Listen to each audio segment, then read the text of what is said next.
India live TV, सच सबसे आगे। दोस्तों, मैं आदिल खान। दोस्तों, पश्चिम बंगाल की मुख्यमंत्री ममता बनर्जी पर बुधवार को हुए हमले के बाद पश्चिम बंगाल की राजनीति और वहां की जनता में उबाल सा आ गया है। हर कोई इस हमले की निंदा कर रहा है। वहीं बीजेपी इस हमले को सुनियोजित और ममता बनर्जी का ड्रामा करार दे रही है और यही वजह है कि बीजेपी पश्चिम बंगाल की आवाम के अब गुस्से का शिकार हो रही है। पश्चिम बंगाल की आवाम कह रही है कि जब खुद पर जानलेवा हमला कोई करवा सकता है, अगर ममता बनर्जी ये ड्रामा कर रही हैं तो जाहिर है कि बीजेपी इस ड्रामे को इसलिए बखूबी समझती है या इसे इसलिए ऐसा ड्रामा करार दे रही है क्योंकि चुनाव के वक्त उसी के सबसे बड़े नेता कभी ये कहते दिखते हैं कि देश में 400 आतंकवादी आ गए हैं, कभी कहते हैं कि हमारे बड़े नेताओं को आतंकवादी निशाना बना सकते हैं, तो कभी कहते हैं कि पश्चिम बंगाल में घर घर बम बनाने की फैक्ट्री चल रही है। लेकिन जब आरटीआई से जवाब मांगा जाता है इस बारे में कि कहां बम बनाने की फैक्ट्री चल रही है, तो फिर गृह मंत्रालय कह देता है कि हमको ऐसी कोई जानकारी नहीं है। गृह मंत्रालय अमित शाह के अंडर आता है। दोस्तों, ममता बनर्जी को बहुत ज्यादा चोट लगी है हमले में, वो सदमे में है, उनका इलाज जारी है, उनके पैर पर प्लास्टर चढ़ा है और टीएमसी के कार्यकर्ता इसके बाद गुस्से में सड़क पर आ गए हैं। सिर्फ टीएमसी के कार्यकर्ता ही नहीं, आम जनता, सिविल सोसाइटी के लोग, सामाजिक कार्यकर्ता और किसान आंदोलन को समर्थन करने वाले लोग सड़क पर आकर अब नो वोट फॉर बीजेपी का स्लोगन हाथ में लेकर लोगों को जागरूक कर रहे हैं कि वो किसी भी हाल में पश्चिम बंगाल के चुनाव के दौरान बीजेपी को वोट ना करें ताकि बंगाल का माहौल और ज्यादा खराब ना हो। इस हमले के विरोध में आज ट्रेनें रोकी गईं, सड़कें जाम की गईं, चुनाव आयोग से शिकायत की गई, बहुत कुछ हुआ जिसकी वजह से लग रहा है कि अब पश्चिम बंगाल में बड़ा खेला जरूर होए और सहानुभूति अब ममता बनर्जी की तरफ पुरजोर तरीके से जा चुकी है। पहले ही ओपिनियन पोल के कई नतीजों में बीजेपी को भारी झटका लग रहा था इस चुनाव में और टीएमसी और ममता बनर्जी की सरकार पूर्ण बहुमत से वापस बनने जा रही थी। लेकिन अब लगता है कि अब अगर कोई नया ओपिनियन पोल कराया जाए तो ममता बनर्जी कहीं और ज्यादा मजबूत स्थिति में पहले के मुकाबले खड़ी दिखाई देंगी और वहीं बीजेपी को बहुत बड़ा नुकसान होता नजर आ सकता है। बीजेपी उस नजाकत को बखूबी समझती है, लेकिन उसके नेता जल्दबाजी में जो बयान दे चुके हैं उससे बीजेपी को नुकसान हो चुका है, डैमेज हो चुका है, अब कंट्रोल नहीं होगा। भले एक महिला मुख्यमंत्री को चोट लगी हो, उसे सिंपैथी कोई ना जताए, लेकिन उसकी लगी चोट को कोई ड्रामा करार दे, वो भी प्रदेश बीजेपी का अध्यक्ष, तो फिर लोगों में गुस्सा भरना लाजमी है और इस गुस्से की झलक कोलकाता और पश्चिम बंगाल के लोगों में साफ दिखाई दे रही है। ममता बनर्जी को चाहने वालों की पश्चिम बंगाल में कोई कमी नहीं है और बीजेपी इसे बखूबी समझती है। लेकिन ममता बनर्जी पर हुआ हमला कैसे अब बीजेपी के गले की फांस बनता नजर आ रहा है, ये आप इस वीडियो में देखिए। इस हमले के बाद कैसे पश्चिम बंगाल की सियासी हवा में और ज्यादा गर्मी आने जा रही है और बीजेपी को बड़ा नुकसान होने जा रहा है। ममता बनर्जी को चाहने वाले अब पुरजोर तरीके से कैसे ममता दीदी को इस चुनाव में जिताने की एक अपील कर रहे हैं या फिर एक इरादा कर चुके हैं, ये सब कुछ आप इस वीडियो में देखिए, उसके बाद हम पूरी बात करेंगे। एक महिला के पीछे आपके जितने भी वरिष्ठ नेता हैं सब परेशान हैं। एक हवाई चप्पल आपके ऊपर भारी पड़ जा रहा है। आप इस चीज को बेहतर समझिए। तो चोरों को सब चोर नहीं आते, ड्रामा ये करते हैं और दूसरे को ऊपर क्लेम करते हैं। पुलिस उस पर लेगा, ये सब तो बीजेपी वाला का चाल है, वो तो करेगा। बीजेपी वाला कहाँ गए, तो अभी हल्का किया और बेसी भी कर सकता। बिल्कुल गलत किया है। ये दीदी को जो हमला किया गया है, ये करवाया गया है। इस बंगाल को हासिल करने के लिए ये लोग कितना का लाश यहाँ पर गिराएंगे नहीं गिराएंगे, ये तो बहुत डर का विषय है। और ममता बनर्जी आने वाले वक्त में जो वोट का जो तकाजा बता रहा है, नंदीग्राम से ममता बनर्जी खड़ी हुई है, वहां से वो लीड करेंगे, वोट उनका लीड होगा। वीडियो देख लिया आपने। पश्चिम बंगाल की मुख्यमंत्री ममता बनर्जी को बुधवार को चोट लगने के बाद उनके समर्थक सड़कों पर उतर आए। यही नहीं, गुरुवार को यानी आज तृणमूल कांग्रेस के समर्थकों ने उन पर हमले का आरोप लगाते हुए ट्रेनें रोकी। टीएमसी समर्थक और कार्यकर्ताओं ने गुरुवार सुबह कदम बागची रेलवे स्टेशन पर ट्रेनों को रोका। ये रेलवे स्टेशन सियालदा हसनबाद लाइन पर स्थित है। बुधवार को नंदीग्राम विधानसभा सीट से नामांकन दाखिल करने के बाद ममता बनर्जी ने शाम 6 बजे के करीब एक मंदिर के बाहर खुद पर हमला होने का आरोप लगाते हुए कहा था कि उनके पैर में चोट लगी है, उनके ऊपर गाड़ी चढ़ाने की कोशिश की गई। फिलहाल वो कोलकाता में अपना इलाज करा रही हैं। ममता के इलाज में जुटी डॉक्टरों की टीम का कहना है कि उनके पैर के टखने में चोट आई है, डॉक्टरों ने कहा है। इसके अलावा उनके सीने में दर्द हो रहा है, यह भी डॉक्टरों ने कहा है। बीजेपी के बस जुबान नेता कह रहे हैं कि ममता बनर्जी ड्रामा कर रही हैं। टीएमसी का कहना है कि वो इस घटना की शिकायत चुनाव आयोग से करेगी। वहीं निर्वाचन आयोग ने अपनी ओर से एक पैनल घटनास्थल पर भेजने की बात कही है। 3 अधिकारी नियुक्त भी हो गए जो पूरे मामले की जांच करेंगे, सुरक्षा व्यवस्था का जायजा लेंगे। आयोग ने पहले ही अपने पर्यवेक्षकों और राज्य प्रशासन से विस्तृत रिपोर्ट इस मामले में तलब की है। कोलकाता के SSKM अस्पताल के निदेशक मणियम बनर्जी ने कहा कि उनके बाएं पैर के टखने में चोट आई है। इसके अलावा दाएं कंधे पर भी चोट के निशान हैं। यही नहीं, गले पर भी चोट आई है ममता बनर्जी की। उन्होंने सीने में दर्द और सांस लेने में दिक्कत होने की भी शिकायत की है। जो चोटें दिख रही हैं वो ड्रामा है क्या? कोई अपने ऊपर कैसे हमला करवा सकता है और एक सीएम? डॉक्टरों का कहना है कि हादसे की वजह से ममता बनर्जी सदमे में है। इसके चलते उन्हें गहन निगरानी में रखा गया है।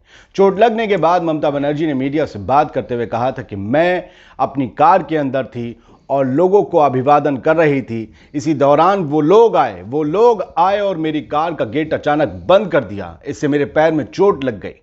वो वहां पर बहुत से लोग थे, लेकिन 4-5 लोगों ने जानबूझकर ऐसा किया था। निश्चित तौर पर यह कोई साजिश है। ममता बनर्जी सीएम है, उनकी बात बहुत मायने रखती है। ये एक साजिश है।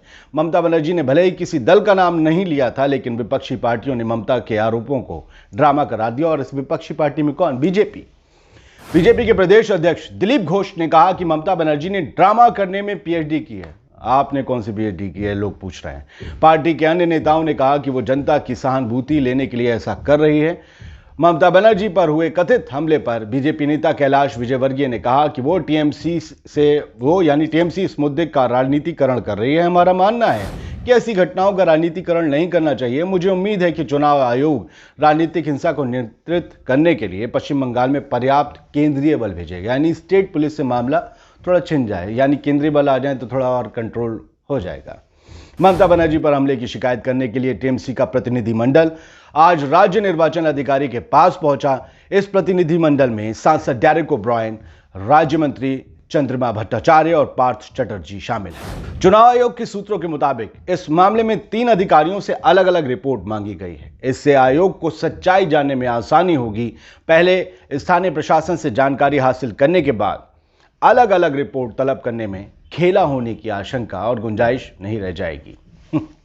लेकिन खेला होकर रहेगा। पश्चिम बंगाल की सत्ता पर कब्जा करने के लिए बीजेपी कई सालों से कोशिश कर रही है। इस साल गृह मंत्री अमित शाह ये दावा कर रहे हैं कि बंगाल में बीजेपी 200 से ज्यादा सीटें हासिल कर सत्ता में आएगी। अमित शाह का दावा है। प्रधानमंत्री नरेंद्र मोदी समेत बीजेपी के स्टार प्रचारकों ने ममता बनर्जी का किला उखाड़ फेंकने के बड़े बड़े दावे किए हैं, लेकिन इसके उलट राज्य में बीजेपी विरोधी माहौल बनता हुआ नजर आ रहा है। जो नजर आ रहा था वो कल शाम के बाद से बदल गया है, जब से ममता बनर्जी के ऊपर हमला हुआ है, या कह लें कथित हमला हुआ है। हमला तो हुआ है। आज कोलकाता में किसान कल की बात है ये, जब किसान आंदोलन के समर्थन में एक रैली की गई थी और आज भी ये सिलसिला जारी है। कल भी हजारों की तादाद में लोग एकजुट हुए थे। सोशल मीडिया पर इस रैली की तस्वीरें वायरल हुई थी। गोदी मीडिया से नदारद थी हमेशा की तरह। तस्वीरों में देखा जा सकता है कि कई लोग अपने हाथों में किसान समर्थक झंडे थामे हुए हैं। बताया जा रहा है कि इस रैली में लोगों ने नो वोट टू बीजेपी के नारे लगाए। आपको बता दें कि विधानसभा चुनाव से पहले पश्चिम बंगाल में संयुक्त किसान मोर्चा ने भी राज्य के किसानों को एकजुट करने के लिए किसान महापंचायत का आयोजन करने की बात कही है। अगर राज्य में किसान महापंचायतों का आयोजन होता है तो यह बीजेपी के लिए नुकसानदेह साबित हो सकता है। और शायद इसी बेचैनी की वजह है कि कोई सरफिरा कार्यकर्ता ही हम कहते हैं, किसी के इशारे पर नहीं, उसने अपने आप से हमला कर दिया। और ममता बनर्जी पे हमला कोई नई बात नहीं है, पहले भी हो चुका है, बताएंगे आपको। दरअसल तृणमूल कांग्रेस के अध्यक्ष और मुख्यमंत्री ममता बनर्जी के पक्ष में पहले ही कई विपक्षी दल आ चुके हैं।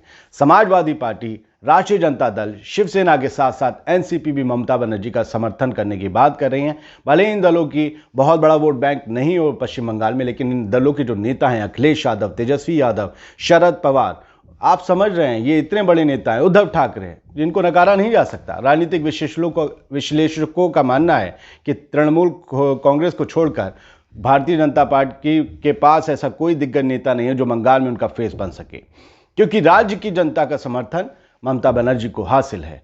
भाजपा और टीएमसी के बीच कड़ी टक्कर देखने को मिल सकती है। ये अब टक्कर थोड़ी और डिसॉल्व हो जाएगी, डाइल्यूट हो जाएगी, लेकिन राज्य में ममता बनर्जी से सत्ता वापस छीन पाना बीजेपी के लिए आसान नहीं है, ये विश्लेषक मानते हैं।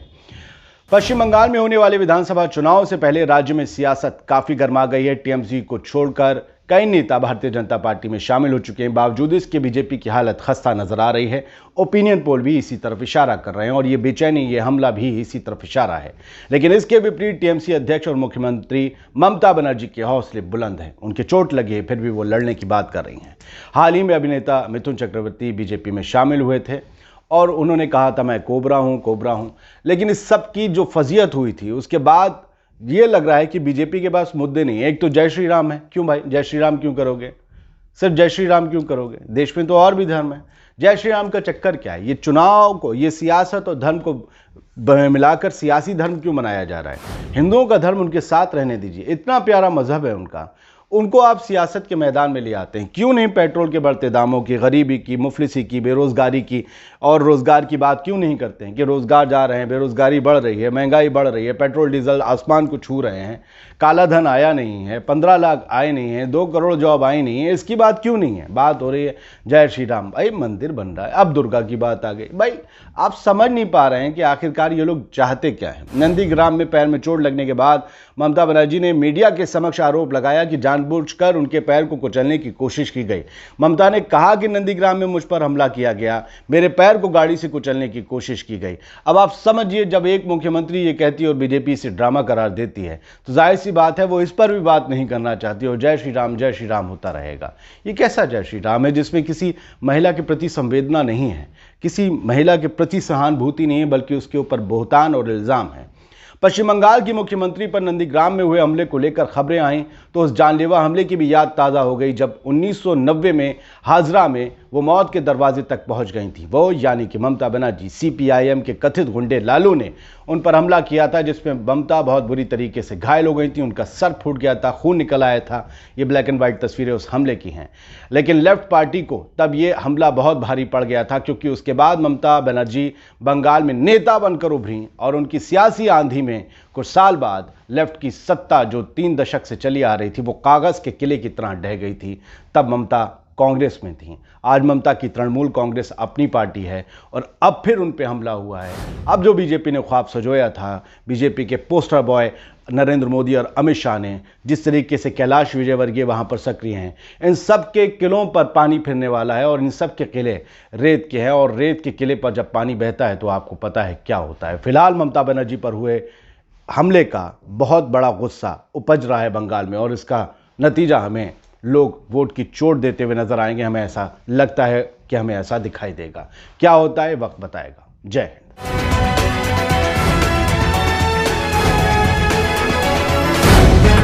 द लाइव टीवी, सच सबसे आगे।